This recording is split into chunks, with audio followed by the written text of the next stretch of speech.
महाराष्ट्र सरकारनं 3 वर्षांसाठी लंडनहून आणलेल्या वाघनख्यांसह शिवकालीन शस्त्रांचं प्रदर्शन विविध ठिकाणी आयोजित करण्याचा निर्णय घेतलाय।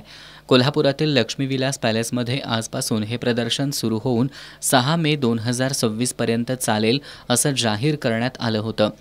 पण आज हे प्रदर्शन सुरू झालंच नाही। आश्चर्याची गोष्ट म्हणजे प्रदर्शनाच्या आयोजनाची जबाबदारी असलेल्या प्रशासनाच्या संबंधित विभागाकडून हे प्रदर्शन नेमकं कधी सुरू होणार हे अजूनही अधिकृतपणे जाहीर करण्यात आलेलं नाही। त्यामुळे आज काही शाळकरी मुलांना इथं येऊन प्रदर्शन न बघताच परतावं लागलं। दरम्यान परीघपूल नूतनीकरण समिती, यूथ डेव्हलपमेंट फाउंडेशन आणि शाहू सेनेनं प्रदर्शनाच्या ठिकाणी लावलेल्या फलकांवरील शुद्धलेखनाच्या चुकांवर प्रकाश टाकलाय। प्रदर्शनाचा मार्ग दाखवणाऱ्या फलकांवर एक्झिबिशन हा इंग्लिश शब्द चुकीच्या पद्धतीनं लिहिण्यात आलाय। त्याचबरोबर वे टू एक्झिबिशनचा मराठी अनुवाद प्रदर्शन हॉलचा मार्ग असं करण्यात आलाय। आजच अभिजात मराठी भाषा गौरव दिन साजरा झाला। प्रदर्शनाच्या ठिकाणचा हा फलक बघितल्यावर एखादी सूचना देण्यासाठी सुद्धा पूर्णपणे मराठीचा वापर न करण्याइतपत मराठीमध्ये शब्दांचा दुष्काळ निर्माण झालाय का असा सवाल उपस्थित होतोय। शाहू सेना, यूथ डेव्हलपमेंट फाउंडेशन आणि परीघपूल नूतनीकरण समितीनं प्रदर्शनाच्या ठिकाणी उभा करण्यात आलेल्या या स्वागत कमानीच्या कामाच्या दर्जाकडे सुद्धा लक्ष वेधलंय। आज आम्ही छत्रपती राजर्षी शाहूजी महाराज यांचं जन्मस्थळ या ठिकाणी आम्ही भेट दिली आणि भेट दिल्यानंतर एक आश्चर्याचा धक्का आम्हाला शाहूप्रेमी म्हणून आम्हाला मिळाला।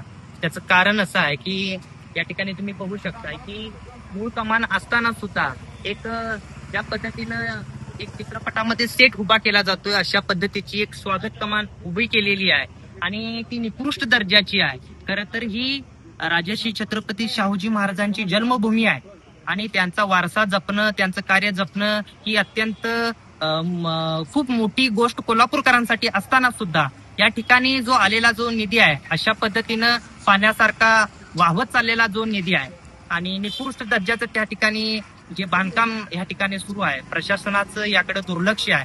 आम्ही शाहूप्रेमी म्हणून आमची पुरातत्व विभाग आणि जिल्हा प्रशासनाकडे आमची मागणी आहे की चांगल्या पद्धतीनं जो निधी आहे तो वापरला गेला पाहिजे। काही ठिकाणी तर बोर्ड लावलेले आहेत, चुकीचे स्पेलिंग मिस्टेक त्यामध्ये आहेत, तर भोंगळ कारभार आम्ही असं म्हणू इच्छितो।